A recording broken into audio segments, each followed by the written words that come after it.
Lorraine, thanks for joining me on the SteadFast Running podcast. Thank you, Jonathan. How lovely to be here. As a longtime student of the sport, I'm honored to have this opportunity. You were an advocate for professionalism in athletics. You were a pioneer in women's running. You went head to head against the best female distance runners in the world at that time: Greta Weitz, Ingrid Christensen, Rosa Moda, Joan Benoit, Ann Aldain, Allison Rowe, Liz McColgan, etc. And you're also a product of Lydiard training principles. Now, I know that finishing on the podium in Barcelona holds a special place in your heart, and it took a few years, but you eventually gave yourself a gold medal after realizing what a tremendous accomplishment that was at age 37. And we can talk about the Olympics in 84 as another highlight of your career. Even though you got fifth in that race, it was undoubtedly one of the finest fields ever assembled.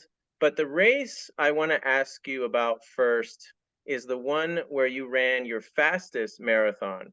You were in Scotland, I believe, for the 1986 Commonwealth Games, and you got the silver behind Lisa Martin of Australia in 2:28:17. What do you remember about that performance?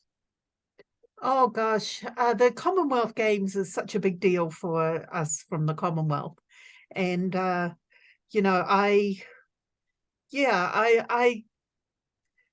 it was not an easy race for me. I was in fantastic shape. I felt like I had the capacity to win it. I obviously didn't. When you're in that competitive frame of mind, you tend to be pretty hard on yourself. So the silver medal was great. The race itself, I'll tell you, I got carried away in the days before the race, and I went out on a training run. I think probably 3 or 4 days before, and the New Zealand media were covering me on this training run, and I sort of got carried away, and so I did probably a good 20K over the course, and I had these TV cameras in front of me, and I think I left a bit of what I had on the racetrack that day. It's a really easy thing to do, but conquering your own ego is like a big part of being able to peak correctly and not do what I did. So yeah, it was one of those races. I had to stop and walk a few times. It was actually quite warm, and conquering the heat in marathons was one of the things that I had to learn throughout my career. It didn't come naturally to me. I was not a heat runner. And so a lot of good lessons learned. But all the same, I love the Commonwealth Games. It was absolutely fantastic. Yeah. And despite all that, Lorraine, correct me if I'm wrong, that is still your marathon PR, right? The 2:28:17, that's your fastest? Yes, yes. I could sort of run the 2:28, 2:30 sort of pretty regularly. It was fine. But I'd like to say, Jonathan, that back in my day, for me in the marathon, I didn't care about the time that much. I wanted to win. So if I could sort of sit and finish strongly and beat my opponents, it didn't matter to me what time it was. Although when I first ran under 2:30, that was a bit of a thrill. It was a little bit sort of like the 4 minute mile, not as big then, but women's marathoning wasn't as big then. But I think that there is way too much emphasis on time in the marathon. And a lot of the races have turned into time trials. And in some ways, the more you have that time trial emphasis, you sort of lose somewhat the thrill and the art of racing, which I really enjoyed that part of it. Based on what we know about age-related decline and the marathon, where that decline isn't as profound, we know that many women can perform well into their late 30s and even 40s now. Sinead Diver of Australia, for example, running 2:21 at age 45 last month. I'm still trying to process that one, but we also know that many women peak earlier than that. And perhaps those that don't started running later in life or had a significant break somewhere in the middle. Cara D'Amato is another good example. But in your case, you were running at a high level since high school and you ran most of your PRs between 1985, 1986. You were 30, 31 years old at that time with a solid 10 plus years of training behind you at that point. And that type of progression makes a lot of sense to me. Do you think 1986 Lorraine, when you got that silver in Edinburgh, would that Lorraine beat 1992 Lorraine if they were to go head to head on a flat, fast course? Um, I'm not quite following your question. Uh, so the So you were, 1987 Lorraine with the 1992 Lorraine? yeah, even though you were Yeah. older in 92 and perhaps past your peak, although that's disputable, and you may not have been past your peak. Do you think that you were in better shape in 92 than you were in 86? Yeah, I do. And so there's a lot of factors that come into performance. So you're talking about, just having like the spring and the extra zest of youth, right? That just sort of tends to decline somewhat as you get older. But I was in fantastic shape in 92. I think my best shape. I think had I run on the track, I would have also done personal bests on the track at the same time. And I had, like, I was sort of pulling it all together in a different way. And I think that's a little bit to do with age and experience and maturity as an athlete. So there is a sort of a trade-off, like Oscar Wilde said, youth is wasted on the young. So when you've really got maybe the full vitality, you don't have the experience to put it all together in that way quite often. That's right. Age does give you that experience. Now let's go back to 84. Let's talk about that year. You win the Boston Marathon in April. Then in early August of that same year, you're on the starting line in Los Angeles. Stacked field, as we already mentioned. Ingrid Christensen, who finished in fourth place that day, was on episode 48 of our show. She too had run a spring marathon that year, winning London in 2:24. However, Joan Benoit did not race that spring because she injured her knee and was forced to take time off. Greta raced that spring, but she did not race a marathon. She raced at the World Cross Country Championships and got the bronze medal.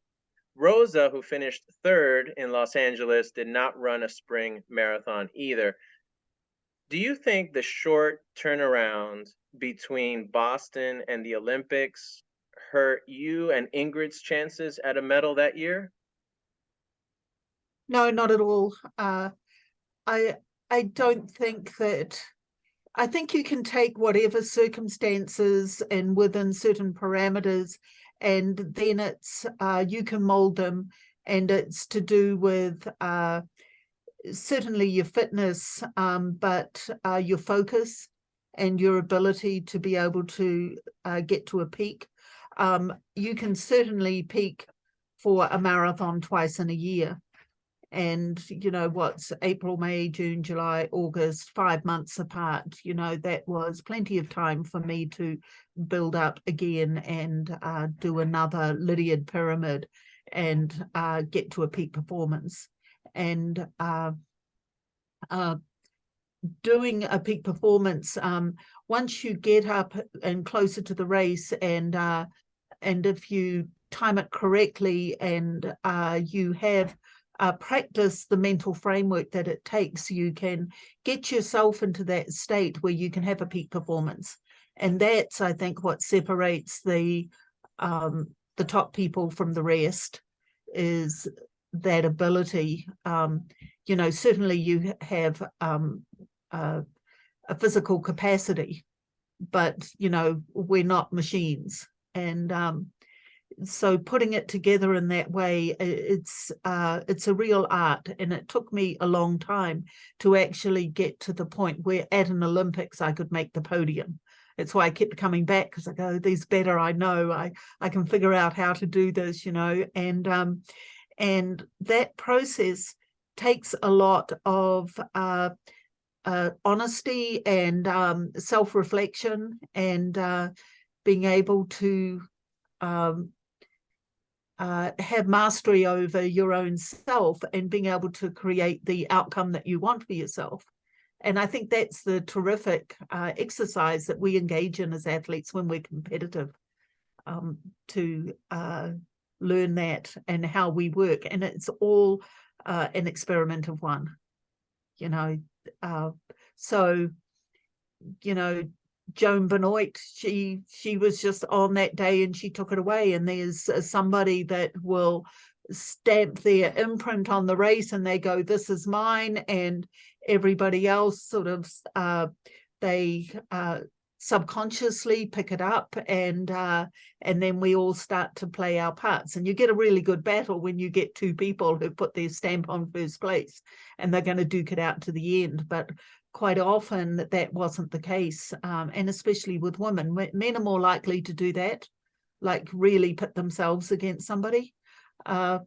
The woman would quite often, I found, establish their pecking order. So if you were pretty aggressive about it, the other woman would sort of make space and let you have it, you know.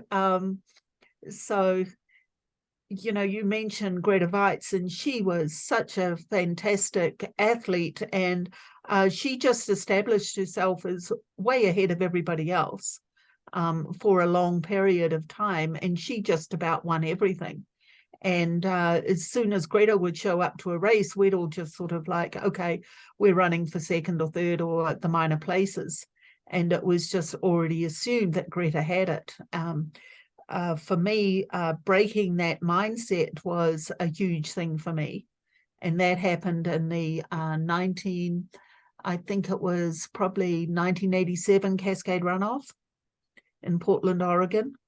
And I beat Greta in that race. And that was like just a huge psychological thing. But it was really interesting, Jonathan, because, you know, Greta was way out in front in the race, and the Cascade Runoff was, you know, you made your way up a fairly big hill, and then you just did this like 10K decline to the finish line where it flattened out. And so I was coming down the hill, and I got to the point where I could see Greta in front of me, and, you know, I could see her ponytail going back and forth, and she had her brother and her coach who she ran with all the time. And I went, geez, I'm catching her.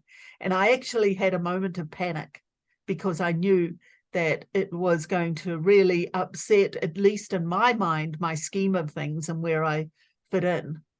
And it's interesting because you'll find in any sort of group or race or whatever, there's always some sort of a pecking order, you know, and you have to really work to change the pecking order that you have in your mind. So that's a certain sort of threshold. And I crossed that in this race. I can remember even as I got close to her, I went, oh gosh, what am I going to do, you know? And I actually moved way out to the side of the road, and I thought maybe I'll just sneak past her and she won't even see me, which of course she did. And but I thought, oh heck, now I'm going to just have this great big battle, you know. And it wasn't a battle at all. I just sailed past her and went on and won the race. And so those sorts of moments are defining moments, and they tell you that you have broken a certain maybe order or limitation that you have in your mind. And that's, I think, why a lot of people run, because they're facing themselves and figuring out who they are, and learning how to, where the boundary is, and that maybe that is just an idea that they hold, and that they can make an inroad through it, and then expand their possibilities, and also their concept of who they are. So that Cascade runoff, that was 1987. The following year, the Seoul Olympics, that was perhaps the most disappointing year for you. I've heard you say that part of what went wrong was psychological. You were feeling jaded about the lack of support you received from New Zealand, and you had to deal with the expectations others had of you to medal in Seoul. But I also read, and I want to verify with you to see if this is true, that you were dealing with some anemia. And if that's true, what did you learn about nutrition that helped you turn things around? And is it possible that in addition to underfueling, you may have been slightly overtraining and on your own at the time without a hands-on coach to pull you back from that ledge? Yeah, the anemia was something that I dealt with from the time I was 14. I got really anemic, and just teenage girl, menstruating. It was just, it's a very common thing. And then doing a tremendous amount of exercise on top of that. The anemia tended to kick in when I was overdoing it. It was sort of like that was sort of the stress signal for me, that I had to pull back, and we do this thing as athletes where maybe things aren't going as well as we like, and so then we try harder, we put in more, and often what we actually need to do is the opposite, and pull back and just let the body restore itself. So, we have these ambitions, and the mind that gets ahead of what the body's capable of. That's so common. So I can't remember really in Seoul if I was anemic. I was even a bit anemic going into Barcelona, and that was ferritin count, which I was always hovering 18 to 23 on my ferritin, which is considered really low, that I should have been up higher. But, Seoul was one of those things where I think it was really valuable in the lessons that it gave me, that enabled me to go up a level in Barcelona the next time. So I consider it a stepping stone, and we have to have those. I don't think there's any such thing as a bad race. There is a learning experience, and then there's those ones where you achieve what you want. And if you don't achieve what you want, you've got a learning experience. So yeah, it was sort of miserable in the race. When you're going along and you go, geez, I wish I could pull out, and you can't, and you got to sort of just, you get humbled. And I've had plenty of humbling experiences, but they teach us good things. The big thing in Seoul was getting drinks. So having the drink thing in and being able to take in fluids and digest them. And I quite often, if I took anything in, I'd just throw up. And yet the Olympics were always held in these big polluted cities at peak TV times and very hot conditions. And that was something that I had to learn to contend with. When I came to the next time around for the Olympics, Barcelona, and I was 37, and, everybody's going, oh, you should be done by now. You've been around too long. And if you haven't done it by now, you're not going to do it. And it's time to hang up your shoes. And you know, and I was sort of stubborn enough. I mean, there was something in me that was unfinished, and I wasn't going to finish till I was finished. And I really, like, for me, the epitome was standing on the Olympic podium and being able to do this, you know, and that was what I would visualize. I was standing up there on the Olympic podium. So a year beforehand, I went to Barcelona and I went and scouted out the course. So one thing I realized was that August in Barcelona was extremely hot. I mean, like extremely hot. My first day in Barcelona, I had I went for a run. I had an asthma attack, and that was something else that I had to manage throughout my career: anemia and exercise-induced asthma. And I didn't take anything for my asthma generally. I had decided that I was just going to, whenever I felt like I was getting an asthma attack, I would just slow down and stop. And I gave myself permission to do that. And that worked well for me for a long time. But I realized, oh gosh, I better, you know, that's one thing on my checklist.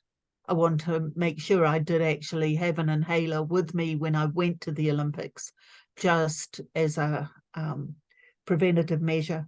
The other thing was that it was so hot. I mean, it was like walking out into an oven. You know, you just get a blast of hot air, and so, you know, and I didn't like running in the heat. As I said, I wasn't a heat runner, and then that humidity. And living in Boulder for so long, you know, you get used to the dry climate, the dry heat, but not the humidity. And then the other thing was that the course finished on this uphill. So, you know, it started, you know, 26 miles out on the coast in Barcelona, and it came in and it went through town, and then you went down Las Ramblas, the famous street, and then it sort of started to gradually got ever increasing steepness and finished on Montjuic, which was where the Olympic Stadium is, which is, you know, a little mountain, right, little hill. And so the uphill finish was like, dang, you know, I hated running uphill. I was a really good downhill runner, but I was not a great uphill runner. I would often lag. So now I've got the three things that I really hate, right? I've got hills, heat, and humidity, the three H's. You know?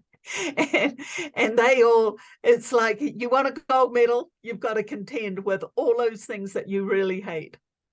And so I did. I had a year, and you know, I'd been there, I had the heads up, and so I ran in, I heat trained. I wore layers of clothing. I wore them in the summer. I created my own humidity. So got used to that, and the body is so adaptable. It is amazing. And then I finished every run on this big uphill, this great big hill behind my house. And I'd run up to the top, and I'd imagine that the Olympic finish was there at the top of the hill. And so I'd get to the top of the hill and go, yes, yes, yes. So so that was my run. So I was just mentally rehearsing all the time for that time in Barcelona. The interesting thing is, when I got to Barcelona, and you know, it was certainly hot, but I can remember the gun going off, and I think we started maybe at 5 p.m, but we were there from about 2 or 3 hours. Yeah, about 3 hours beforehand, we were all corralled, and it was extremely hot in the afternoon, and there was no shade, and there was just one porta potty with a shadow, and one person or two people could sort of stand in that shadow, but it kept on moving, so people were sort of lined up to get a little bit of shadow. It was really incredible. And the amazing thing was that so many athletes were so nervous. that they started warming up like hours beforehand. And I went to a shop, a surf shop, and they let me lie down on the cold floor. They let me have a cold shower, and then I laid down on the cold floor in the dark and just sort of meditated for about an hour and got really nice and cool until it was time to go to the start line. And then when I went to the start line, I, you know, some of these people are already just about run a marathon.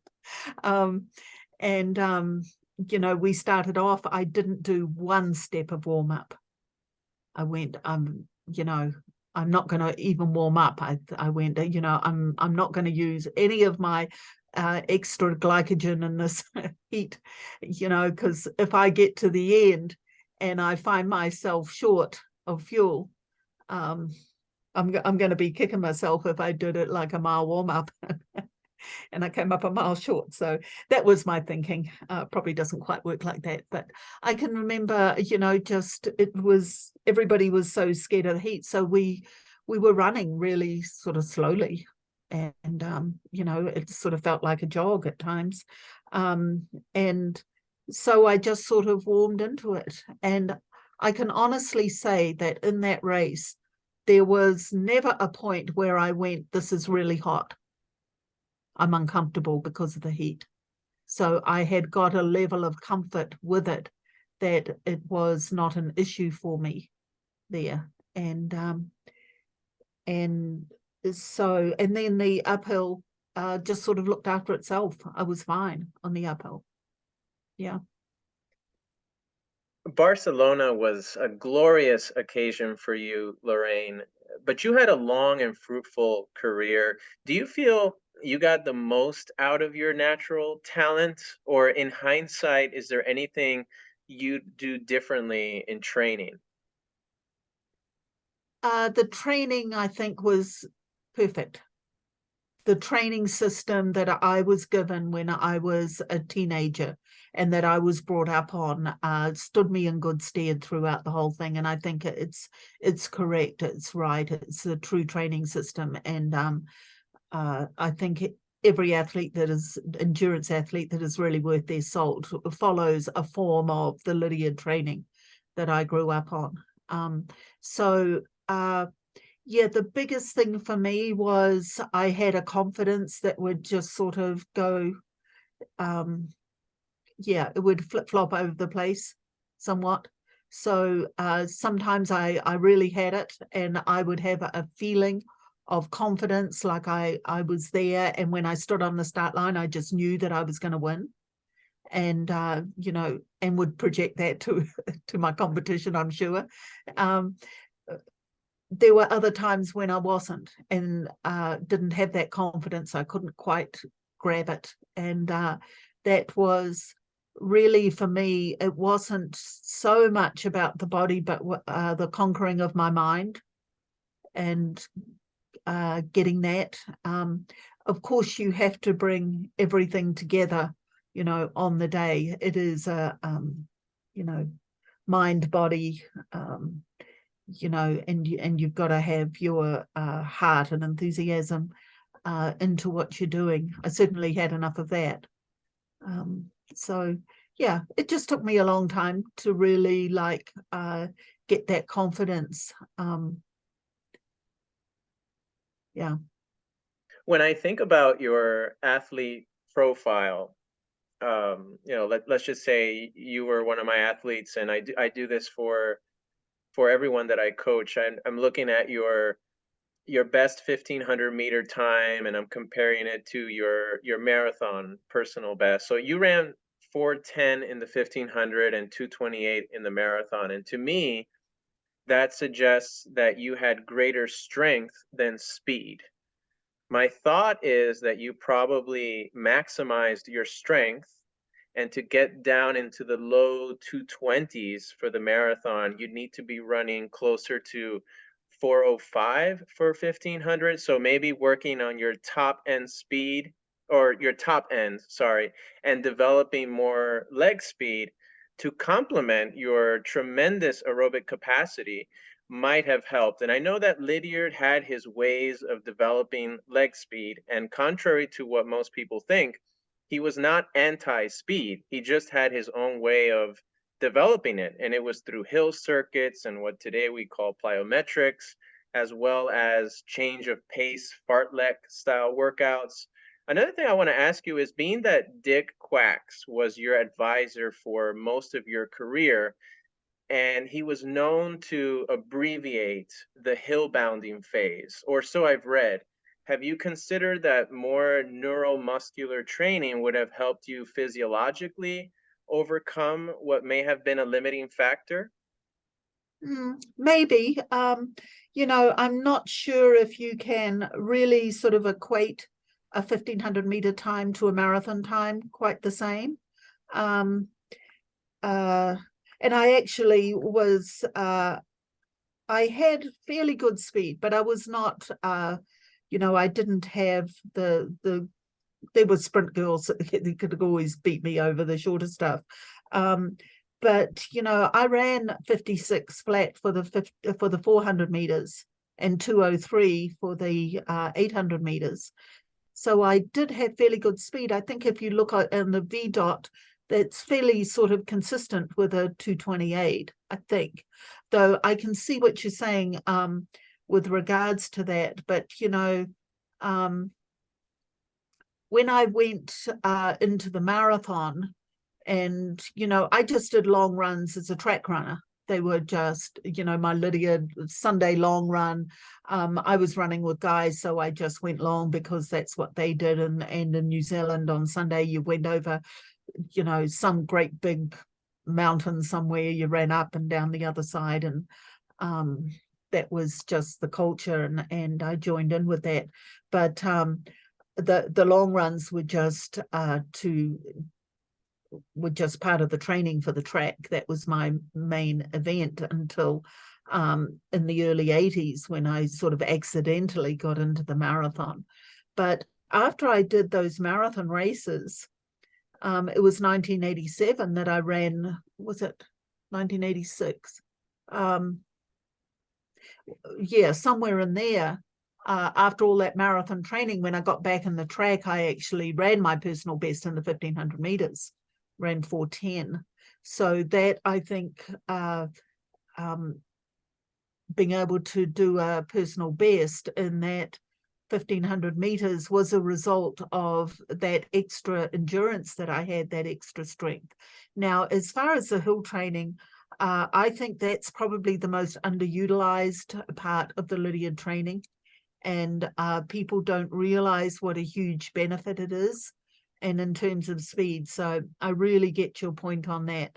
I did actually do the hill springing.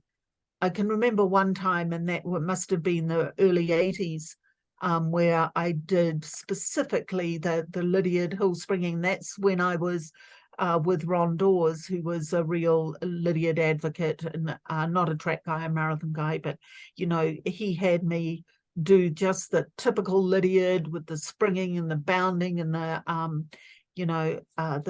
striding up the hills and doing all the sprints at the bottom and that sort of stuff. And that was before a big event, an international event in New Zealand. I think it was called the New Zealand Games. But I was in a 3,000 meters, and my opponent was Cindy Bremser. Now, Cindy was she had a withering finish. I mean, she could really wind it up, and she could, she'd just win down the home straight. And so I knew that in order to beat Cindy, what I planned to do, and this is Ron that helped me with this tactic, was to do a Murray Halberg, right? And that's with a few laps to go, to put in a burner and get the jump on her and hopefully have enough distance so that she couldn't run me down in the home straight. And that's exactly what I did. And yeah, you can see her gunning for me in the finish lines. She's coming down the home straight, but I got there first. So, and I think that my ability to do that, first of all, to put in that burner, and then sustain the lead that I had was because of the hill training. I really believe that. Yeah. Thanks for sharing that story. And I'm a big believer in hill training as well. We'll get to that later when we focus on Lydiard training. But to wrap up your career, I want to talk about what happened after Atlanta 96. You finished 46th in that race. You decided to call it a career and focus your efforts on starting a family. And you did that. You delivered a healthy baby girl 4 years after your last Olympics. Now, as Jasmine started to get older and more independent, did you come back to competitive running, or was it enough for you to jog 2 times a week or something like that to stay active? Essentially, what has your relationship to running looked like as you moved through your 50s and 60s? So when I retired from competition and then I wanted to become a mum, and I had a whole series of miscarriages leading up to when I had a viable pregnancy that resulted with Jasmine at the age of 45. And, people looked at me and they go, well, you probably should not be doing so much running and all this sort of stuff. And I thought, well, maybe there's something in it. I think it was really probably the way that I saw myself. I was really embodied a more warrior type archetype, and I needed to shift my focus into a mother focus, which is like completely opposite, right? Opposite end of the spectrum. And so applying a lot of the things that I had learned through my athletics about, creating what you want for yourself in life. And that was, okay, I want, instead of standing on the podium doing this, I want to have a baby in my arms. What do I need to do to achieve that? And one thing just to help myself get over that competitive state of mind, I stopped reading running magazines. I stopped going to races, and I just sort of broke with that type of competitive type thinking, and obviously it worked. I had Jasmine at 45. The interesting thing is, Jonathan, that I was 9 months pregnant. I was in Boulder. I sat down to watch the Sydney Olympics, and I was pretty pleased with myself because, I said, well, if I'm not going to the Olympics, what do I want to do? Well, I want to be a mother. I want to have a baby. And it was the opening ceremony of the Sydney Olympics, and my body just went, showtime, and I went into labor. So she was the opening ceremony was my own opening ceremony, and she was my Olympic marathon, and I think my gold medal finally. So just to get back to talking about my relationship to running, I continued to run, but not competitively, and after a while I just wasn't interested. When I go out running, I don't take my watch. I don't care how far I go. I don't care what time I'm running. I don't want anything that just where I start to compare myself to my former self. It's just sort of irrelevant that Lorraine the athlete is back in that time. Then I became Lorraine the mother, and now I'm into my next phase of life, which now that I'm like closer to 70 than anything else, any big number, I just I'm at the point where a lot of people are, that I want to just keep fitness, just to keep the body ticking over, and keep your mitochondria healthy and all that sort of stuff. But now this is my time where I'm a teacher. I give back to others with my knowledge and my experience, and help them along to fulfill their own dreams. So, yeah. This is a topic, Lorraine, that I love discussing. I talk about it with every guest that comes on the show because we're all different. We're each on this hero's journey, as I've heard you say so eloquently. But I'm the kind of runner that loves to compete. Like I mentioned earlier, before we started recording, I'm 37 years old right now. I'm banged up. I haven't even been able to run these past few days. My best years are behind me because I've been at it for so long and because I truly got the most out of my body that I could when I was a testosterone oozing 26-year-old. And though I didn't have the talent to compete internationally like you did, not even close, I did have an Olympics. And my version of the Olympics was the local corporate run every year. The highest place I ever got there was fourth place. And it was a thrill all those years to at least be in contention for the win. But now that I'm lucky to finish in the top 100, it's still a thrill because I love to compete. I love to train purposefully and be around other runners. I love the planning that goes into training and the feeling that you get after a hard track workout. And yes, on the surface, it's kind of depressing because the numbers are not what they used to be, the paces are slower. But intrinsically, it's how running makes me feel mentally and physically that keep me coming back for more. And it reminds me how lucky I am to have the health to go out for a run. And I think that as we get older, maybe the key to staying in the sport is we have to be willing to redefine what excellence is. Yeah, absolutely. That's really well articulated, Jonathan. And it's interesting because we have quite a stable of Lydiard coaches that have gone through our courses, and I interviewed a whole lot of them just to see what it was that they wanted from the sport. And as they got older, the biggest thing was that they wanted to be able to continue to just do what they were doing. The biggest fear was a fear of a loss of being able to move, like an injury or something that took them out of the sport. And that was one of the biggest motivating factors, was the fear of not being able to do it. And so I think that it's I think a lot of people, they end up compromising their goals when maybe they don't need to compromise their goals, but they just need to start rearranging the way that they do things so that they can actually, because the way a lot of athletes go about is they don't optimize their training.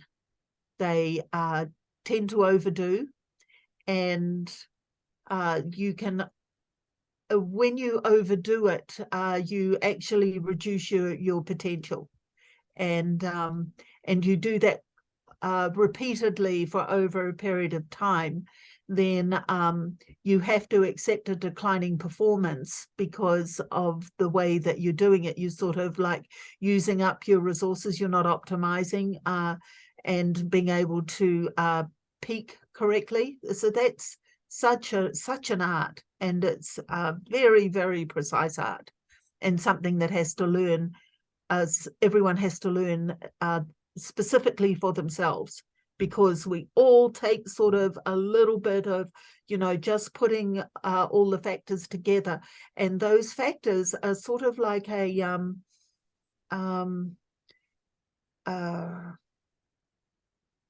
there's a relationship always between breaking the body down and building the body up. And we want to do it in a way so that the body super compensates. So we always get more than what we started with.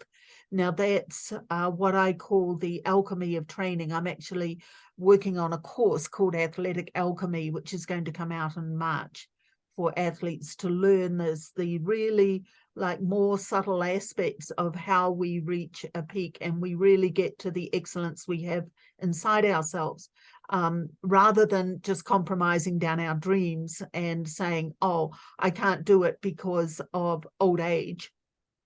The body is naturally regenerative, and we need to learn how to harness what is God-given to us. And if we can learn to do that, we can actually, I think, open the door to a lot more potential than what we previously thought that we had. Because people can do amazing things. People can do really incredible things, but it takes that, the learning those finer points. One athlete that comes to mind, Lorraine, is Joan Benoit. She ran the London Marathon this year in 3:20, and that's great for a woman her age. But you know what? Someone in her same age group might have run 5:20, and for them, that was a max effort. I think part of the problem we're having with burnouts, and I see this in youth sports as a PE coach, I see this with college runners deciding to hang up their spikes after they graduate, is that when you've been running for reasons other than I love doing this, I love breathing hard, I love feeling the wind in my face when I run, I love opening up my stride, I love running a negative split and catching people who went out too fast. I can't see my life without running because it makes me a better person overall. If we have that mindset, then we're likely to see higher retention rates in the sport. Fewer people would come in and out of the sport or have trouble staying motivated. There would be lower all cause mortality rates in the population at large because we know running is healthy. And there would be an even deeper masters running community. So many good things there, right? Yeah, absolutely. And what you touched on were your goals were all feeling-based goals, how you felt about something. And so your focus has moved away from, the extrinsic, the time and the place and all that sort of stuff as a measure of success, and redefined it in a different way. And that is what comes with maturity. And so seeking that joy, that joyful feeling. And, when we take young people and we, give them way too many intervals and have them throwing up and all these negative associations with the act of running, or having them disappointed because they don't reach a certain sort of goal, and not being able to put it in a context of, just learning. Like, this is valuable, this was a really good experience for you because you learned this, and it takes you to a greater platform where you have more choices because you're learning.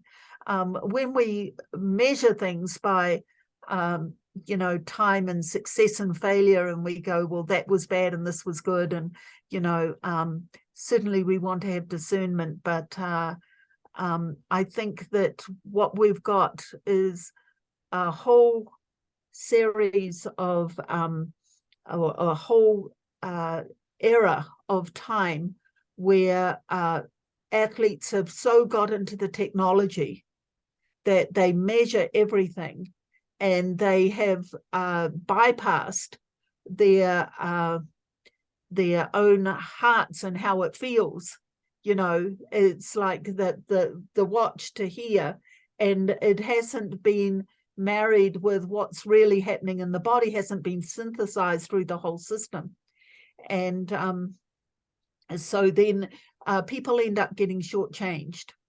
They're not having the full experience, or their focus, their wonderful mind is focused in the wrong direction, and they'll spend so much time, maybe having graphs and plotting things, and that they're looking at heart rates, and but they are not connected to their bodies really well, and those people will never reach a peak performance because they are not able to, haven't learned to synthesize all information, to be able to know how to really get the best out of yourself when it really counts. So when I first got into teaching the Lydiard method, and a lot of people argued about Lydiard, what Lydiard was. And so I coined these 5 principles to define what Lydiard training was. And you know, the first one obviously is that it's basically you've got to get your aerobic system going, and the better you get your aerobic system going, the you know, the bigger the base, the higher the peak. You've got a lot more potential here. But the second one was that you want it to be feeling based. You want to develop that rapport with your own body, with your own physiology, so that you know your own language. And then you can then pitch your effort so that you know that you're getting the most out of your training and also getting the most out of your recovery, so that you realize the training benefits each time that you do a workout. So you can go, okay, this is taking me towards where I want to go. Oh, I'm going too hard. This is not. This is taking essential energy out of the bank that I'm not going to be able to recover in time. So, so you learn that ability to be able to be discerning, and that discernment is all important to getting the best out of yourself. So you know when you're doing something that this is done the correct way, because you're giving the body a stimulus for a desired effect, and you can be very precise about that. And that's why the Lydiard system, I think, is so wonderful, because you can start to work that system. But it all happens through the vehicle of your own body, and you can't bypass it, you know. And if you do, or if you are not very good at doing that, and you haven't got a coach who has the ability to distill it until you get your own discernment in place, then you're going to end up with a diminished performance. You're going to end up, if you really hammer it, with an illness or an injury. You're going to get some metabolic thing that'll take you down. We're going to touch on feeling-based training a bit later, but before we go too far into that training rabbit hole, I wanted to ask you about your mentors, the people in your life who have served as mentors. I have 3 in mind, but if there are others, feel free to bring those up as well. I was thinking of John Davies, 1964 bronze medalist, Dick Quacks, 1976 silver medalist in Montreal, and of course, Arthur Lydiard himself. Do you want to start with John Davies and what he was like as a person? And I was also curious why he didn't continue working with you until the end of your career. Yeah, John was just wonderful, and just a very you know, all those guys in New Zealand that were the Lydiard athletes, they were all just tremendously solid, kind, you know, really honest sort of individuals. And you know, I felt very honored to have John as my coach. So as a 14-year-old, you know, I showed a lot of promise, and I had various people helping me with my training, and that was great. But they realized I had quite a lot of potential, and so I was driven to the neighboring town where John Davies worked, and introduced to him, and he gave me a training program. At that time, I was running with my dad, and my dad didn't know that much. He just joined in with me, so that was also fantastic. My dad was a great mentor, but he didn't know anything about the Lydiard training. And John got me on a training program and coached me through the Commonwealth Games in 1974, where I was in the 800 meters and in a peak state. So that was when I first realized, wow, you know, every race, the heats, I ran a personal best, the semis, I ran a personal best, the finals, I ran another personal best. That's peaking, you know. And you just, you know, you look at the clock and you go, wow, I didn't think I was running that fast, because you go into the state of effortlessness. It's the wings on your feet type of feeling. Yeah,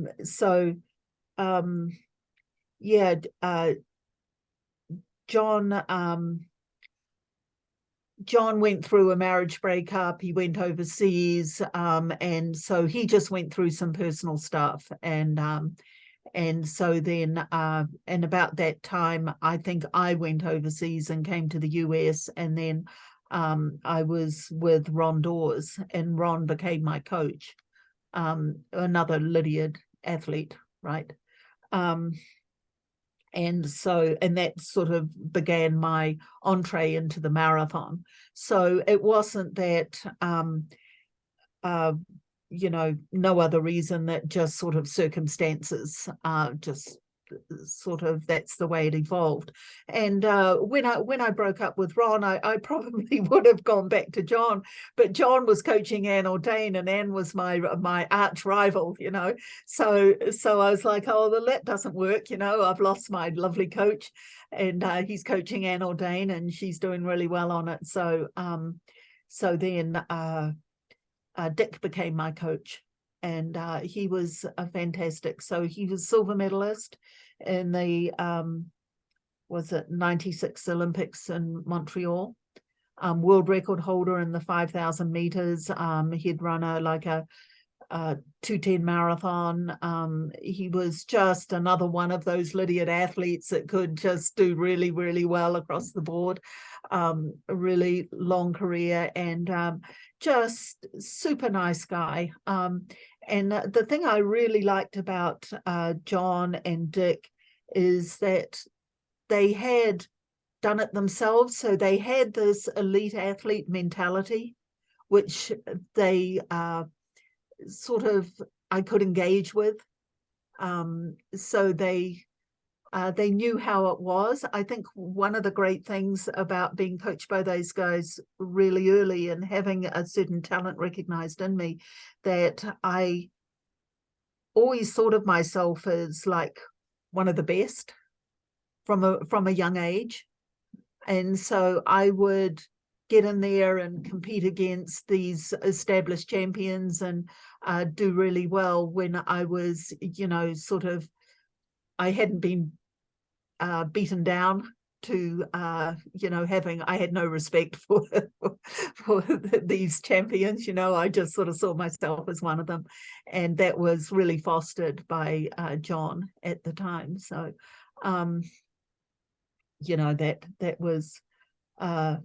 that was good. So because we settle in with a mindset about who we are and where we fit in all aspects of our lives. And I had an elevated idea of what I could do or where I could go with this because of the company that I kept.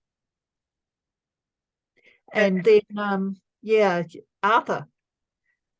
Yeah. Sorry, Lorraine, go ahead. Arthur Lydiard. He wasn't your coach per se, but what interactions did you have with him enough for you to be able to characterize this larger than life figure? Yeah. So Arthur was like legendary when I was growing up. He was like the godfather of training. So he would go around to the local athletic clubs. So I was on part of this, my town had an athletic club. We met once a week. We had our grass track that we trained on and competed on. And Arthur would come and give a talk. And he would travel around and tell everyone about coaching. So, as a teenager when he came and talked to us, but I was already known to Arthur because of John. And when John started coaching me, he'd never coached a teenage girl before, and he didn't want to do anything that might ruin me or whatever. There was no this 100 miles a week or all this stuff that people think Lydiard has to be. It wasn't at all. So John would talk to Arthur about me and what I should be doing with my coaching. So Arthur was the overall mentor of my training. And with Arthur, if you did his training, he considered you were his athlete. So when we would go to meets and Arthur would be there, he would come and talk to me about my training. And, I can remember at the Commonwealth Games, it was the national championships, which were also the trials for selection for the Commonwealth Games in 74. And I was like a, 17, 18-year-old. And in the first race was the 800 meters, which was my specialty event. And I finished, I think, fourth out of the first three were selected, and I finished fourth. And before the 1500 meters, Arthur came up to me when I was warming up, and he gave me a right dressing down. He said, I saw you before the 800 meters and you were just, fluffing around. I saw you waving to your boyfriend in the stands. You just weren't focused on what you were doing. And, you didn't make the race because of that. He said, so you get out there and you qualify in this one. And I did qualify because I was so scared of Arthur that if I didn't, so he was like that. He was an incredible motivator, and and I made that oh no, it was the 1500 meters, where I qualified for the 800 meters. That's right.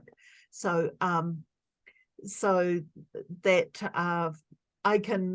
Arthur would show up just at sort of those moments. I can remember then being at the Commonwealth Games and going down to the training track, and I didn't have my warm-ups on. And so, Arthur was like, you always wore your tracksuit to the warm-up track and you warmed up in it, and then you took your tracksuit off and you put your fast shoes on, right? And you did your workout, and then you put your tracksuit back on and made sure you were warm, and you did your cool down. Well, I went down to the training track without my tracksuit, and I got a right dressing down. Arthur made me run all the way back to the games village and put my tracksuit, and then I had to run back again. So I got in about an extra 6 miles. It was about 3 miles of the track. And so that was a lesson well learned. He was making sure you did it properly, and those were lessons well learned for a young athlete, and they really took me a long way because of him. Now I'll tell you one last story about Arthur. That was 1992. And it was before the Commonwealth Games. I was living here in Boulder, and Arthur was visiting Boulder, and he was staying with my friends, Priscilla and Dave Welch. She was a fantastic marathon runner from England. And so they invited me over to dinner. And so I'm sitting there, and Arthur's eating his meal, and he looks up at me and he goes, so how are you going to do in this upcoming Olympics? And I said, oh, well, typical Kiwi thing where we don't, state our ambitions up front, because you don't want to put on the line. You don't want to seem like you're showing off. And I said, oh, I think I could do quite well. And Arthur's sort of like gruffy, like, your answer isn't good enough, like quite well. What do you mean by that? He said, you could win the thing. You could win the thing. You've been on my training program for, your whole life, and you've got all this experience, and I'm like, oh, okay,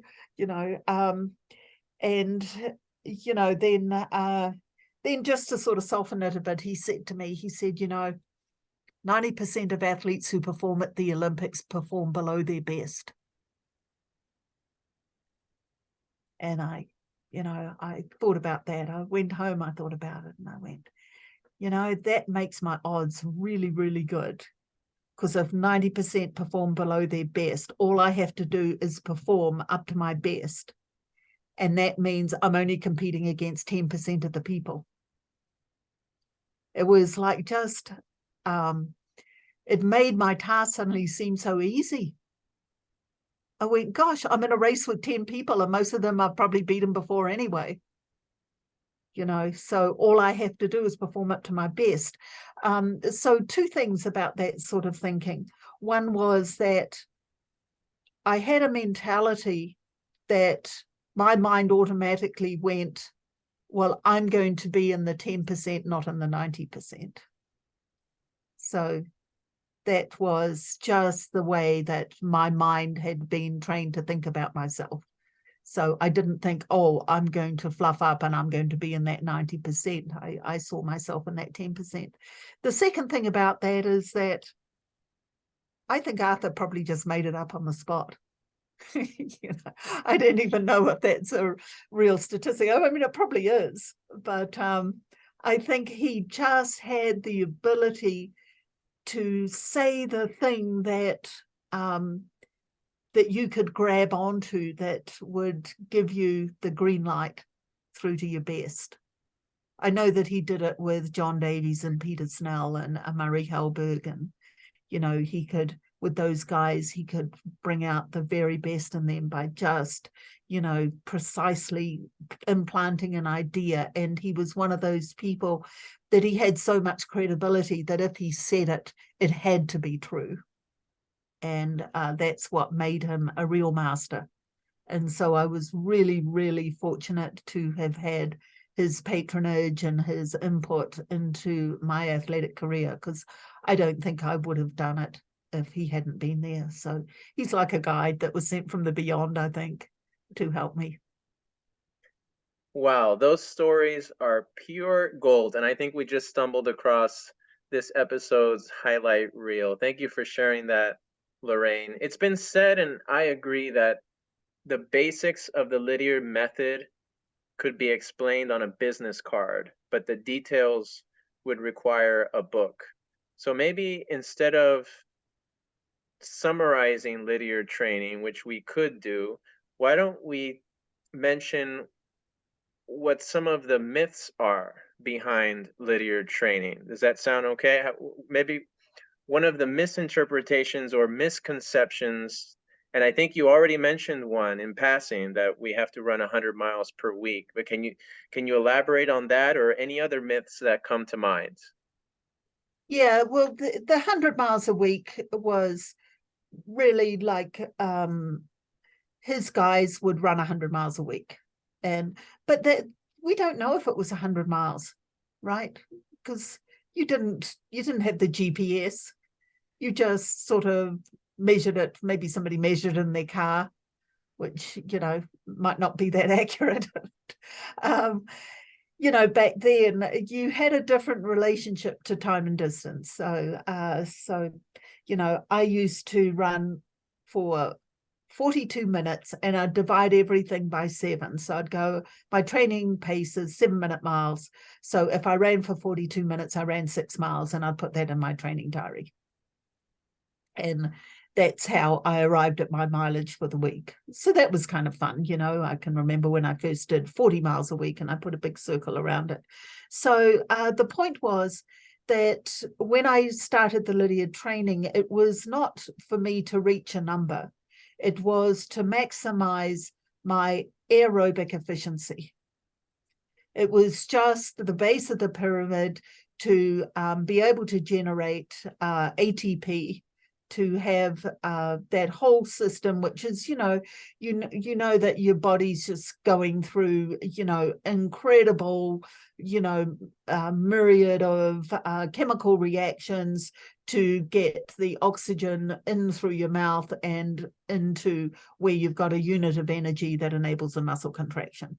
I mean, it's incredibly complex. The limiting factor is for us to make that conversion. So we can take in as more oxygen than we can probably use, but just transporting it to the cell, having the transport system, is probably the most limiting factor. So you just want to have a volume of miles so that you've got a whole network of circulation and microcirculation to be able to feed the tissues, and that takes time. So you just have to put in the volume over time. And that's fantastic, because in that time you are developing this rapport with your body, and you need to do that in a nice, relaxed way. If you're under stress, then you're using whole different pathways, and you're actually mixing in with your whole neurological development these stress pathways, which you don't want to do. you want to, you want to make it nice and fun. And that's really, really important. It's important for top athletes. We don't, train with a lot of stress.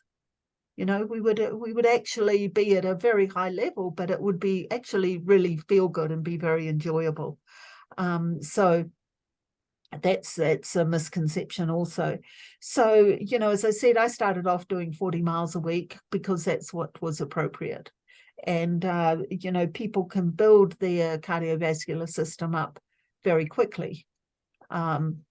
It takes longer to build the musculature and the cartilage and all that connective tissue.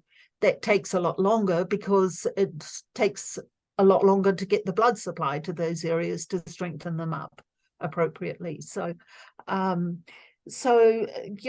Lydiard was successful because he always catered to the individual.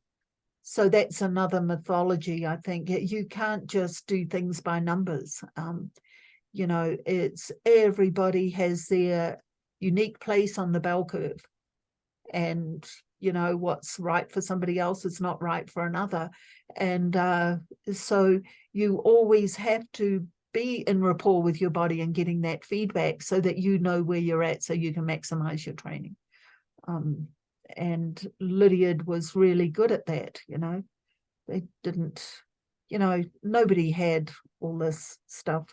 In fact, he had that system of quarter effort, half effort, 3/4 effort, 7/8 effort, and you never went above 7/8 effort in training because your racing effort was where you gave it your all and you only did that in a race. You didn't do that in training. So there was a rule of conservation. And then there was also a rule about a law of diminishing returns. So, you had to figure out when the training you were doing was getting you less rather than more, because quite often you can't tell when you've overdone it till you've overdone it, and you don't tell till a couple of days later. And then, it might even be a week and you're still paying for that session that you overdid. And so you have to learn where that overdoing and it has a particular feeling and how it feels for the particular type of work that you're doing. And you have to have that little signal that goes off and goes, I think this is time for me. Now I'm done, and even though you might have written something else might be written on your schedule, you have to have like the degree of honesty with yourself to say, okay, I'm not benefiting by doing these extra miles or intervals or whatever, and I'm going to just cut it right here and go home. And you'll find the top athletes have that ability. They can call it. The myth that got to me, Lorraine, was the idea that you build your base through long, slow distance. And that's why I think we really have to be careful with the words that we choose to describe something, because words can be interpreted very differently from one runner to another. For example, if you tell me to run easy, run comfortably, or run at a pace where I can maintain a conversation, and I'm relying exclusively on my internal feedback system, I may run too fast or even too slow for the physiological adaptation that I'm seeking because of my biases, my previous experiences, and even my tolerance for pain or discomfort. Let's take one of Lydiard's famous quotes where he says, "You have to learn to run slow to run fast." And if you understand the context that he's saying that in, no problem. But when I read that years ago, it led me down the wrong path. I threw out the watch and started building volume at what felt like a pace that I could sustain day after day. And surprisingly, that pace was 11 minutes a mile. But that's absurd because my marathon race pace is 6:30 per mile. At 11 minutes per mile, there's little to no aerobic benefit for an athlete like me with my training history and my fitness level. So that really, really slow running that I was doing may have its place on recovery days, in my opinion. But I'm now convinced that it's very important to talk about what physiologists call the first lactate threshold, the first inflection point on the graph, or some coaches call it the aerobic threshold, because I think you do need to be brushing up against that threshold to get the mitochondrial and vascular adaptations that impact performance. What are your thoughts on that? Okay, so yeah, quite a few thoughts. So if we think about the pyramid, right? Yeah, I'm not doing Illuminati hand signals or anything. I'm just the pyramid. And so we always need to go from the bottom up, right? That is the pathway. You go from, and that's what Lydia was talking about. You need to run slow before you run fast. Okay, so everybody needs to start where they're at. So walking is, if that's where you're at, you walk. If jogging is what you can do, you jog, right? Just wherever you're at, that's where you've got to start from. And then as you get more and more blood supply, you then go up to the next level, right? And it will come naturally. So your pace, I think when people strive for pace early on, they can often get ahead of themselves, and then they don't reach the upper levels in the same way because they haven't allowed it to happen organically. They have constantly strived to go too hard. Now, when you were talking about doing 11-minute miles and trying to do that day after day after day, if you look at a typical Lydiard base and the training that is recommended, it's not the same pace. You actually have a cascade of aerobic paces. And so the thing is, when we have a session that is written, so probably Sunday, you would have a long run. What is the goal of the long run? Now, this is really important that we always know what is the adaptation that we're looking for from the session that we're doing, because that determines how you're going to do it in order to get that particular adaptation. So in the long run, what are you getting? You're getting time on your feet. You are getting a whole bunch of adaptations, say in a 2-hour run, that you wouldn't get in 2 1-hour runs. And basically what you're getting there is you're going at a pace where you are establishing your fat burning capacity. That is really important. That fat burning capacity is only established well if you are running really gently, and it needs to sort of kick in. It's slow to kick in.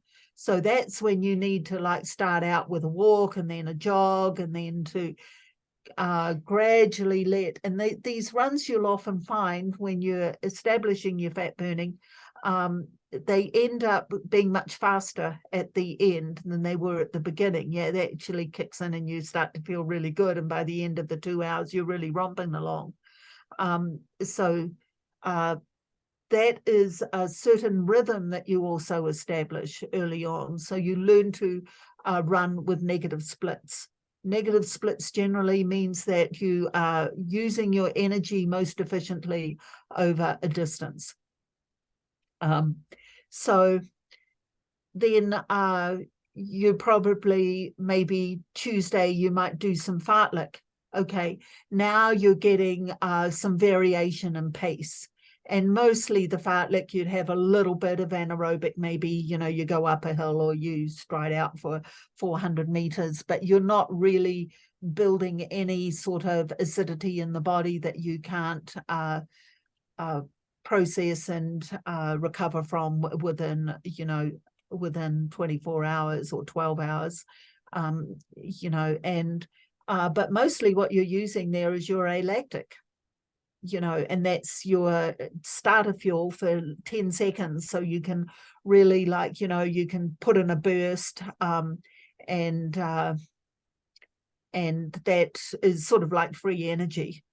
And then, if you just walk or jog for a few minutes, it's replenished and you can use it again. So then you can start to put in strides and nice short bursts and stuff like that. So then you're getting some variation in paces. You're not just, becoming a one pace pony with a short little shuffle stride, right? So, people can take that easy running. You don't want to just be going at that same pace over and over and over again. Otherwise, you're going to be like an ultra runner. You're just going to be low to the ground and you're not going to be able to pick up the pace. But you might be really good at burning fat and be able to go for a long, long way, which is how they would probably train. And then in a typical Lydiard pyramid in the base phase, you would have probably 3 long runs a week, because you're building up volume. That's the most important thing. That's the bottom engine that you're building, and that's all your aerobic engine. And also you're just getting this circulatory thing. That's the biggest limiting factor, or the biggest factor that's going to give you energy in the end. So you want to build that as big as you can. So on maybe once a week, maybe on a Saturday, you would do what Lydia called an out and back run.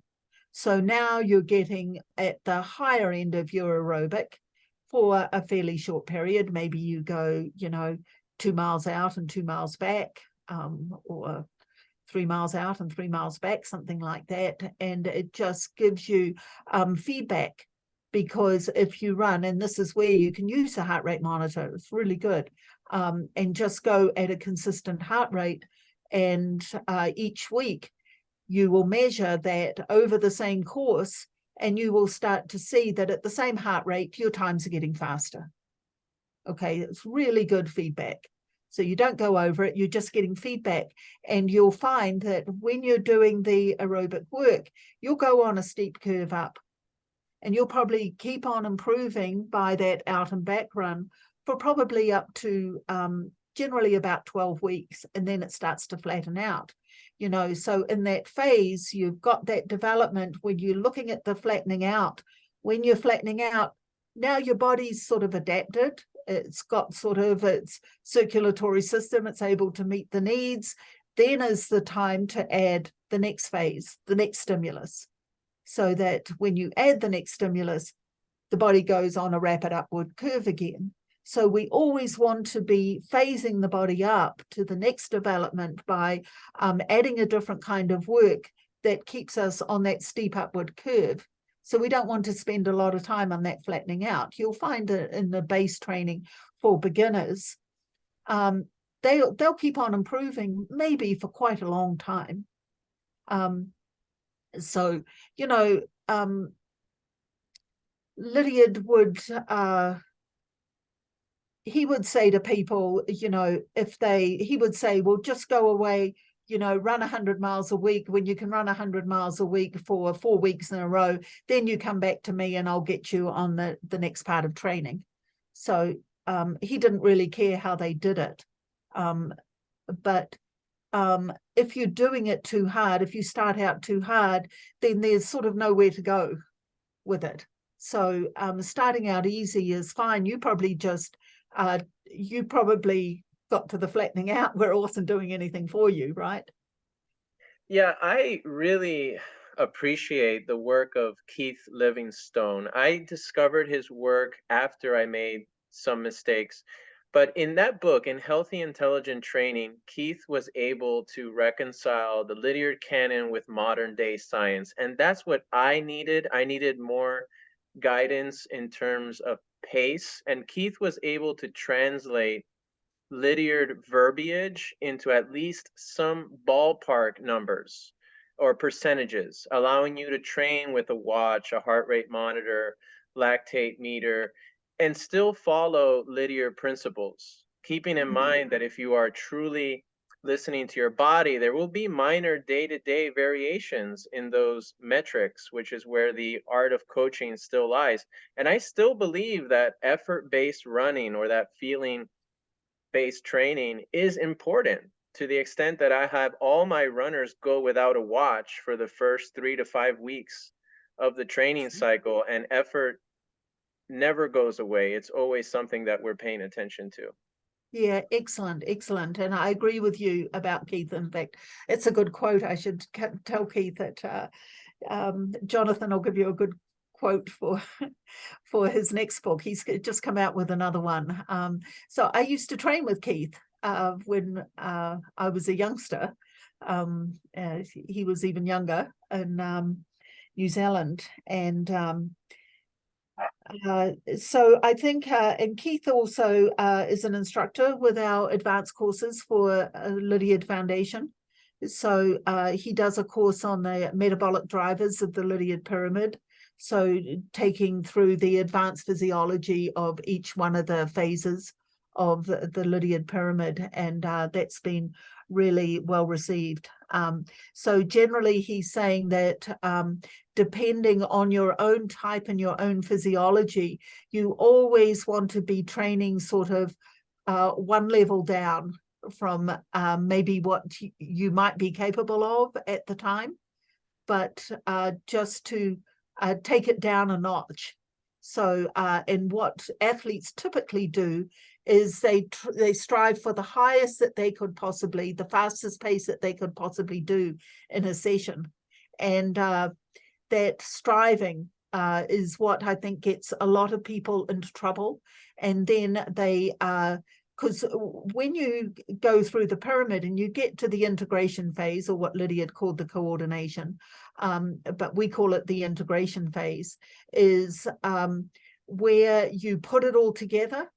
And at that phase, you know, you might have like a fairly steady improvement in your capacity and your pace, and you'll see it improving as you go through the aerobic phase, the hill phase, the anaerobic phase, if you do that, and you go into the integration. And then when you start to put it all together, you suddenly go on this fast upward curve, and it changes, so that when you get to the peak, then the performance that at your peak is much more than the sum of its parts.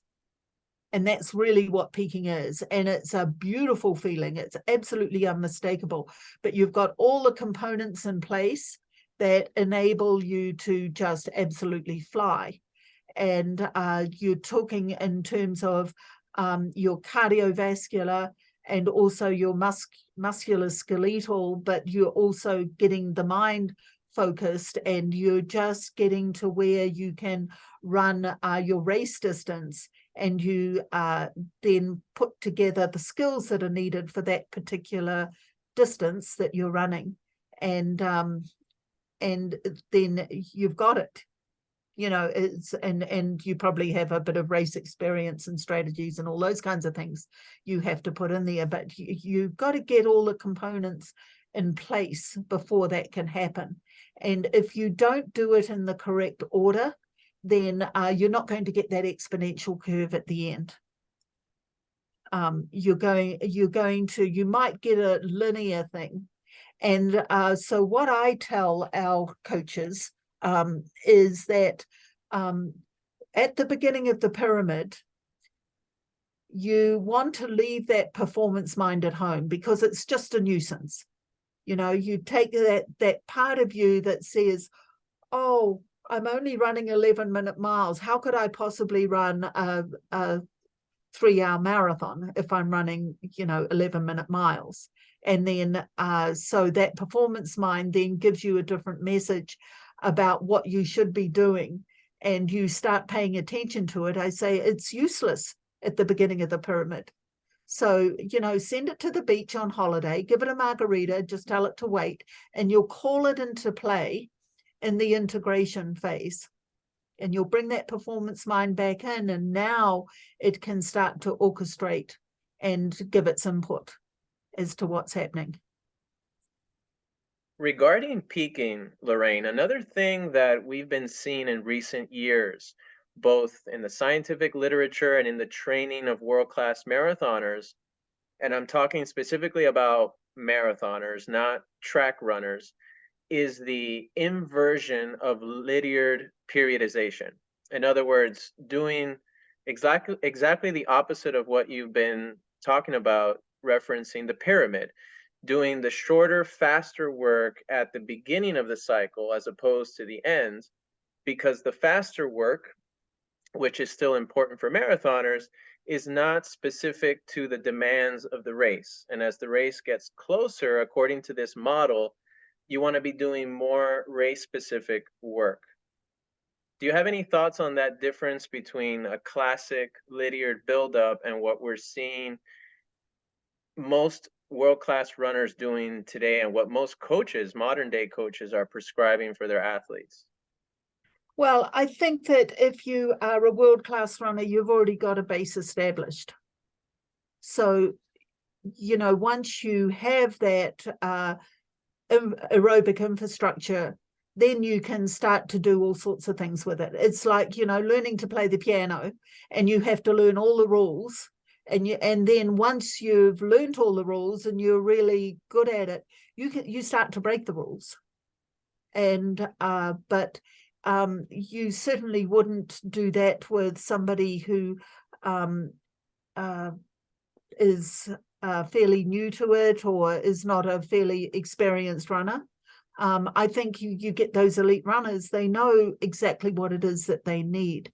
And for maybe middle distance runners, it's really important that they have that speed and the just the dynamic ability of the muscles, and that they keep that. That's probably, if it works for them, it works for them. I wouldn't argue with anybody at that level about what to do. But for most of the audience here, I would stick to the pyramid as it is. Until you've conquered it the right way up, I wouldn't try turning it upside down, So, yeah, because you can easily run into trouble there. And one of the biggest things is that you don't have the aerobic capacity to support what you're doing. So then your aerobic capacity is also your recovery systems. So in how you would put your week together would be, it's always got to be a recovery that is appropriate, that allows for what you've done in the session, the adaptations to take place to a point where you've got a super compensation effect, which is more than what you started with. So, you're not training right if you give yourself a session and you can't recover within the allotted time. Now you're really off schedule, or you're doing bad training because you're trying to fit too much in and you're not getting the recovery that's needed to get the effect that's needed. Absolutely. I agree with you. And I think, well, my impression of Lydiard is that he was a man of science. From the very first time that he picked up A.V. Hill's physiology textbook to the interactions that he had with the Eastern Bloc, who were also onto this idea of linear periodization. But for some reason, as the field of exercise physiology really began to take off in the 80s and beyond, he seemed to withdraw more into his original framework. For example, the words aerobic and anaerobic. When Lydiard used to say that you have to carefully regulate anaerobic training, meaning you shouldn't introduce it too early. But we know that what he actually meant by anaerobic training was hard interval training. The problem is that many people today will shy away from incorporating 5K pace work, for example, because they think it's purely anaerobic. But 5K pace is still 90% aerobic, and in the right dosages should be included in a base phase. So I think there's this massive confusion right now amongst the general public regarding these two terms, aerobic and anaerobic? Maybe you can clarify. Yeah, so the anaerobic training, when we go into an anaerobic phase in the Lydiard training, which is typically you would do something like 12 weeks of aerobic training, 4 weeks where you incorporate the hill training, and then if you're a fairly experienced runner, then you would go on to 4 weeks where you would include several times a week, maybe 2 or 3 times a week, some interval training. Now, the whole idea of that is that you are teaching your body to produce these enzymes that mitigate acidity in the body. So the anaerobic system is like another gear.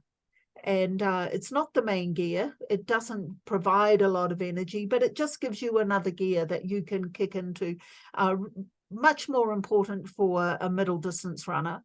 But, you know, when you think about the amount of where you are deriving your energy from, once you get over 5K, you're about 90% of your energy comes from aerobic metabolism. That means in the presence of oxygen, either through burning fats or burning carbohydrates. So that's 90%. By the time you get to the marathon, you're 99%. So, you know, if you're doing a lot of anaerobic training, it's not efficient training. You're you know, spending your time doing, if you're doing intervals all the time to get ready for a 10K race, you're probably you're training for the 5%. You're missing out the rest, right? So it's not efficient training. So the aerobic, you know, for anything that's over about 2 minutes in duration, it's primarily you need to have your aerobic system that's got to be the most efficient. So you'd spend your training doing that. So why do we do anaerobic training? Well, as I said, it's to get that extra gear, but it's also because we do faster running. But what we're training our body to do is produce these enzymes so that we have that gear up to speed. You know, when you go anaerobic, it can be a very distressing sort of feeling. It's actually an emergency metabolism, and when you know your body goes into when it perceives it hasn't got enough oxygen, you know, you've gone into a flight or fight type of metabolism and mind frame. So it can be quite frightening when you go into that anaerobic metabolism. So you also get used to the feeling of it. So that means then if you have that gear established, you can go, you know, put in a burner. Or cover a move and come back from it. And so your body has to learn that. Now, when you do those workouts, you're repeatedly doing it so that you get a full body saturation of these hydrogen ions, which is one of the waste products. So you get lactate and hydrogen ions, right? So that they both have sort of different functions. So it's not quite the lactic acid thing that we used to think it was. We actually can use the lactate as fuel, but it's the acidity, which is the hydrogen ions, pH, which is a measure of hydrogen ions. So, so that acidity is what causes eventually that buildup of acidity in the muscle when you get to the point where the muscle locks, you know, and you just can't lift your legs up anymore when you do a whole series of these intervals. You know, you'll get to where you go into a full shutdown. So it's actually that acidity is like a neurotoxin, right? And that muscle will just seize up, you know, you're like that, right? That capacity improves, and it takes about 4 weeks if you are doing these interval sessions a couple of times a week for that system to max out. So after that, you're building acidity, but you're not getting any more enzyme response. It just, So all you're doing is acidifying your body. And if people do a lot of interval training year round, then they're not getting any benefit. You hit the law of diminishing returns really quickly with that type of work. So that's why we schedule it in the pyramid for 4 weeks, right? And it's done when you've already established a really good aerobic capacity, because that aerobic capacity, as I said, is your recovery system. So you have an interval session. It will take 48 hours for your body to be able to move that through the system, return your pH to normal level. Okay. And so you always have to allow 48 hours between interval sessions. Now, if somebody really wastes themselves, they might need longer, or if they don't have a really good aerobic system established, it might take them longer. And some people are actually have a sensitivity to that kind of work, especially collegiate students who have gone through a system that's really highly interval based, and they end up with getting like a metabolic illness, where they have to just take time off, and it's quite common. And those people, they can become sensitized to anaerobic work. You give them one anaerobic work and the body goes, and they start going downhill. So you have to watch for those people. So you really can't overdo that work and do a number on yourself, and that's where often most people go wrong. That's why I wouldn't recommend turning the pyramid upside down for somebody who doesn't really know what they're doing, because you're doing a lot of anaerobic work, but you haven't got the cardiovascular system to be able to move those waste products out of the system quickly and bring you back to normal. So with this acidity, it destroys mitochondria. So but you should be at a stage now where your mitochondria are able to repopulate themselves really quickly. So they come back bigger and stronger than they were before. But if you keep repeating the work, you can really destroy your mitochondria. And then what you'll start to find is your performance starts going down. You might be doing all this work, but you're running slower on your runs than you could before. Your pace goes down, that your aerobic capacity, you've lost it because you've overdone the anaerobic work. Okay, so that's something to really watch for. Now, what happens, you've done your anaerobic work. You've maximized your enzymatic capacity to deal with anaerobic metabolism and to be able to mitigate that acidity as quickly as possible. And so now you've still got 6 weeks to your key race. So you have to maintain that anaerobic capacity. So how do you maintain that anaerobic capacity in the next phase of training? Well, you just do little bits of anaerobic work. Not enough to put you into a whole body acidity, but you just give them a little tweak, and you're just saying, hey, remember this, and the enzymes just top themselves up. Okay, because the anaerobic work is something that you can actually, in 4 weeks, you can completely maximize that system, but it'll drop off really quickly if you don't use it. So whereas the aerobic work, it takes a long time to develop your aerobic capacity. In fact, year after year, it will keep building on itself.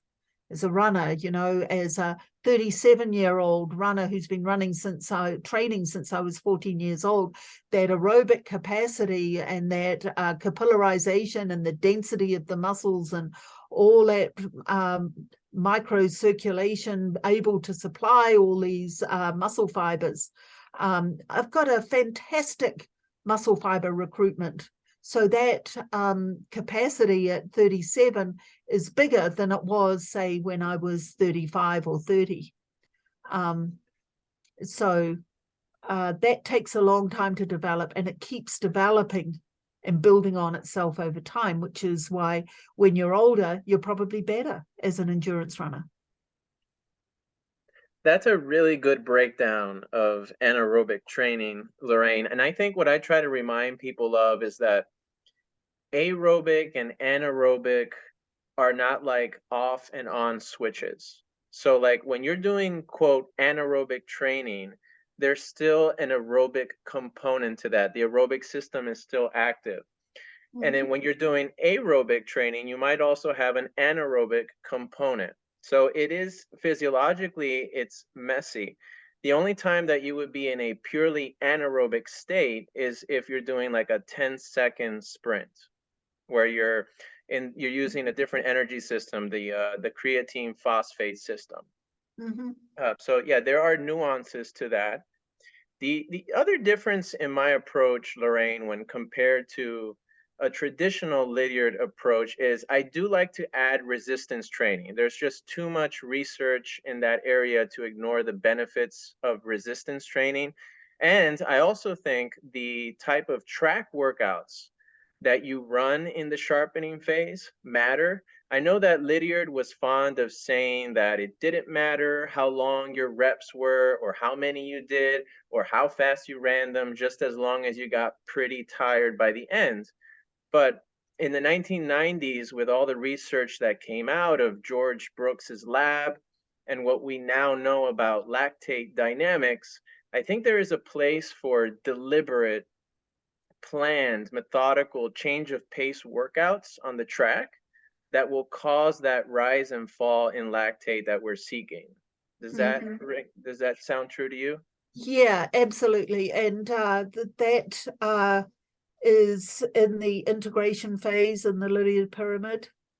And the typical workouts are like 50-50s, 100-100s, where you're just sprinting 50, floating 50, sprinting 50, floating 50, and you're getting used to that stop start, and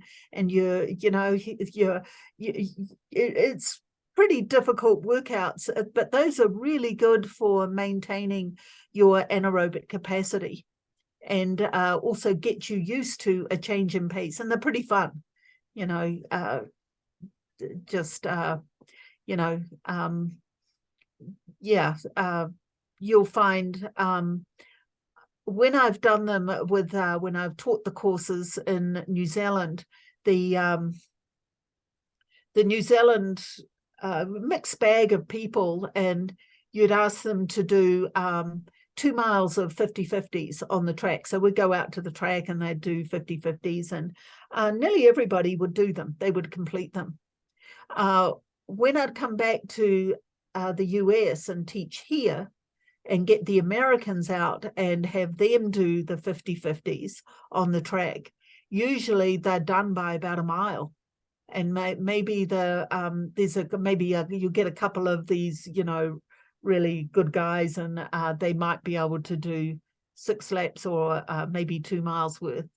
And so I reflected on what is the difference there between the Americans and the New Zealanders. And, it seems fairly obvious to me that the New Zealanders are the ones that grew up with the Lydiards. So when they think of training, they always think of going out in the forest and, having a run and building up a long run, etc. So they generally, as a culture, as an athletic culture, would have a much better endurance base. Whereas the Americans would typically, if they think of running and running as a sport, they think of doing intervals. So they haven't, over the period of their athletic life, generally developed the type of endurance. So the endurance will enable how much track work that you're able to do, how much faster work you'll be able to do. And that's why the pyramid works so perfectly. And that's why you need to go in successive order. So yeah, does that make sense? Perfect. Yes. Yeah. Thank you. Thank you for elaborating. Just a couple more questions, Lorraine, because I mean, I respect your time, and I know that we can keep going for hours. We're both so passionate about these topics. Zooming in a little bit more on Lydiard training, what are Lydiard time trials? Because I've seen that term thrown around in Lydiard texts. I've seen it used in the base phase. I've seen it used later on in the cycle. So can you define for us what Lydiard meant by a time trial? Because it's not what most of us think it means. Yeah, so a time trial, this would be something that where you probably get into the 7/8 effort. So you can, and it's used in the integration part. So you would have time trials now initially in the integration. So you've come off the intervals. Now you've picked up your speed. You've got your anaerobic capacity in place. Now you want to go into a phase where you learn to run the whole distance and you're starting to approximate the pace that you're going to be able to run in the race. So, and you would throw in a time trial. So say if you were doing, your race was a 5K, then you'd probably go to the track in the first week of the integration. And the first week you might do maybe a 3K time trial. So you'd do an under distance. And then maybe a few days later, you would do a 7K. So you would do an over distance. And you would look at how the person runs it and comparatively how their time is in the longer distance as in the shorter distance. So this is where the VDOT reference, the Jack Daniels, where you can look at and compare times. And you can look at those and you can start to look at what that person specifically needs to bring them to a peak. So they might need more endurance work. You might find that the further they go, they start dropping off their pace. That would mean you've got to lift the endurance end of things. You might find that they can sort of run the whole pace, and as they go, they get faster and they get to the finish and they go, well, that felt pretty good. I feel like I could do the whole thing, or I could have gone faster if it had been longer. That person needs their speed lifting. So then you would give them specific exercises to start to give them what they need to bring that peak to fruition. And you might need to start to do specific pace judgment and strategy work and all those sorts of things. And also, you start to deal with people's particular fears about stepping into a new territory, because this is where all those sorts of things come up, where people start to sabotage what they're doing because they have maybe certain belief systems or barriers to really doing well or to stepping up. And it's amazing how complex people are and how they might have different reasons for not reaching their peak and doing as well as they could. So that's a whole other facet that we can talk about some other time. But what I'm saying is, in this integration phase, now you're starting to balance it up according to the individual, and you're starting to give them workouts that become closer and closer to the race simulation. And you might even want to have actual races, because a lot of people need the racing experience to get ready for their key race. All the top athletes would know how many races it was, so they would factor that into the training. I asked Rod Dixon how many it was for him, and he would say, yes, 8 races. It took 8 races for him to reach his peak race. So they would time it accordingly. So it really is this whole training thing. Is a know thyself proposition. That you've got to know how you work, and how do you know it? Well, just by experience and by making mistakes. And but I think following a system like Lydiard allows you to have a system that you can put your energy through that is really tried and true. It's, you've got that basic framework, and if you follow the framework and you follow the principles, I think you'll probably surprise yourself how well you can do, because You know, if you haven't ever really reached that peak performance, or you've got to the point in your racing where you expect that your races are going to be the same as your training times, then you're not doing it quite right. You could actually really do so much better. Lots of great information. I think to summarize everything we've been talking about, what are the common mistakes that you see being made by well-intentioned runners today who are not following a linear approach? What, maybe we can do it like bullet point format here. Like, I remember one time I heard you say that people overtrain, they do the wrong type of training and for too long and too close to the race. So maybe we can build off that premise. Yeah, well, let's just start with starting out. People start out too fast, they start out too hard.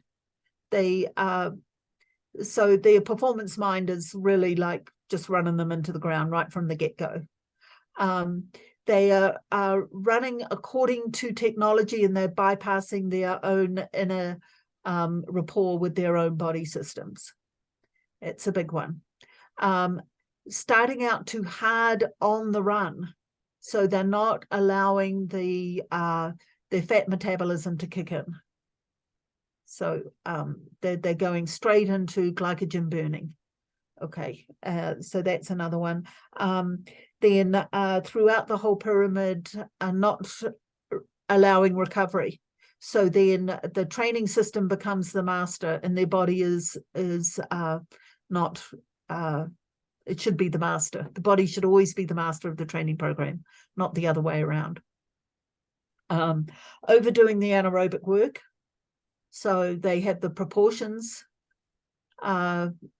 inversed.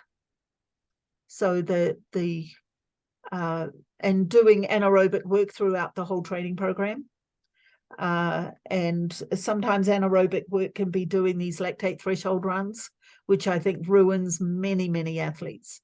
They're doing these lactate threshold runs way too early, and they're getting themselves into a chronic state of depletion.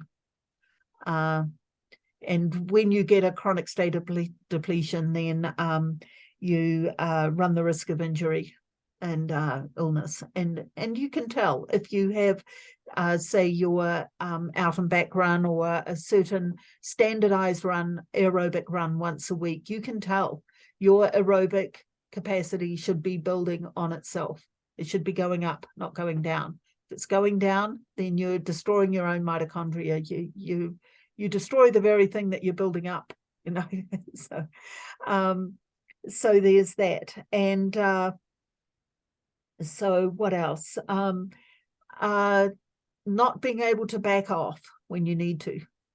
And I'm particularly talking about in the last two phases, you want to start backing off both the volume and the intensity of workouts. So you can have very short, intense workouts, but people often carry the interval sessions, the anaerobic work, way too close to their race. So we used to call it in New Zealand of pulling up your carrots to see if they're growing. So, you know, it's really counterproductive. So you've just got to have a certain amount of faith that you've put it into place. And, you know, you don't have to go and check to see, go to the track and do a workout right before your race to see if you've still got it, right? So those are very common mistakes. The common mistakes are just because people don't trust the training and they don't trust that they're enough to be able to achieve it. So they always think that they're deficient in some way, and it's a worldwide disease of people feeling deficient and feeling like they've got to do extra to make up for that feeling. And that extra gets them into trouble, and it takes them away. Actually, if you do too much, it turns into the opposite of what you intended. So, yeah, those would be the key things. I think probably the biggest thing is in getting a peak is that the last stage of the training is a letting go period. you've actually got to stop being the achiever. You actually have to go into a period of faith and just let it go, and just trust that what you've put into motion is going to carry you through to your goal on the day. So it takes a certain amount of faith, and that's probably the hardest thing for these A-type personalities who think that action is all it takes. It's only half the equation. Yes, the taper, so important. Love it. Everything you said. You're giving us a master class in all things Lydiard. Before I let you go, Lorraine, would you indulge me in what has become a time-honored tradition here on the podcast? It's called Rapid Fire. It's just a handful of questions. In this case, it's 4 questions that you answer in 1 sentence or less, just for fun. And I have to reiterate the rules. You have to answer in 1 sentence or less. I know that can be challenging, but can we do this just for fun? Yeah, absolutely. It'll be a challenge for a big talker like me. Okay. So number 1, what is Arthur Lydiard's legacy? Endurance training. Number 2, apart from Arthur Lydiard and the coaches that have been or are affiliated with the Lydiard Foundation and your own coaches that you had throughout your career, what's another coach that you have great admiration for?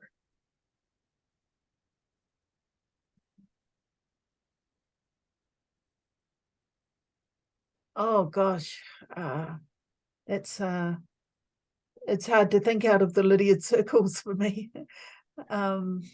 Or we can include, let's just include the Lydiard circle. Why not? Yeah. Can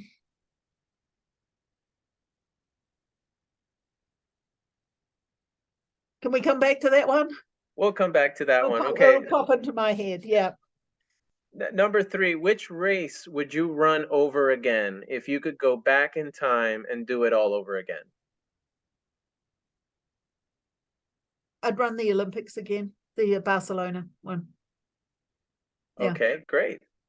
And number 4, of all the technological advancements that we now have and that we just finished saying may not be the most helpful, but if you did have access in your career to something like super shoes or HRV monitoring, which piece of technology would you have been very excited about?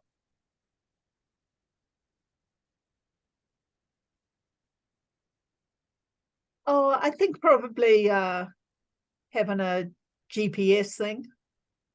Yeah, but I missed the boat on that completely, and I didn't ever miss it. And when they came out, I wasn't interested. So, but back then, it probably would have been really cool.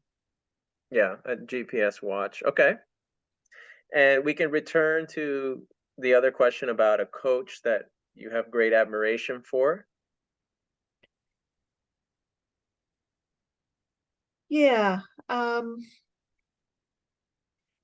We have a ton of great coaches in Boulder, and we have a ton of great coaches that have gone through our Lydiard courses, and they're just without naming anyone specifically, but coaches that have the ability to really build a great rapport with their athletes. Let me name one, Colin Lancaster. So I work with Colin Lancaster, but Colin knows his athletes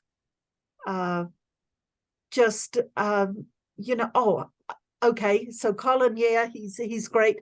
I know one that I think is absolutely the best coach that I admire. Barry McGee. One And of Barry Lydiard's, is yeah, 87 years old, still coaching. And he says his secret to success is he loves his athletes. No matter who they are, he loves them. And he gives them the very best that he can.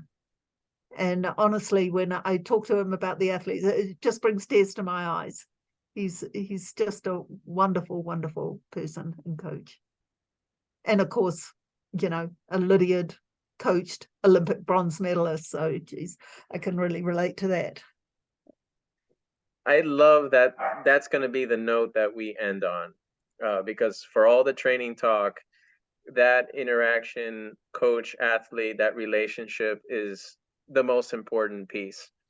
Lorraine, this has been a great conversation. Thank you so much. How can people get in touch with you or learn more about the Lydiard Foundation, its courses and certification programs if they desire? Yes, they can go to lydiardfoundation.org or lydiardfoundation.com. Make sure you spell Lydiard right. I think you can see it in the back of me there. So you can get a hold of me at Lorraine at lydiardfoundation.org. And we've got a course coming up in just about 10 days, I think. And they're fantastic courses. And they are 15 hours and will teach you everything that I've talked about in a lot more detail. We'll give you the system and the manual and all the rest. And if somebody really wants to come and they don't feel they can afford it, they can write to me and tell me their circumstances. We really want to spread the word and help people be the best coaches they can be.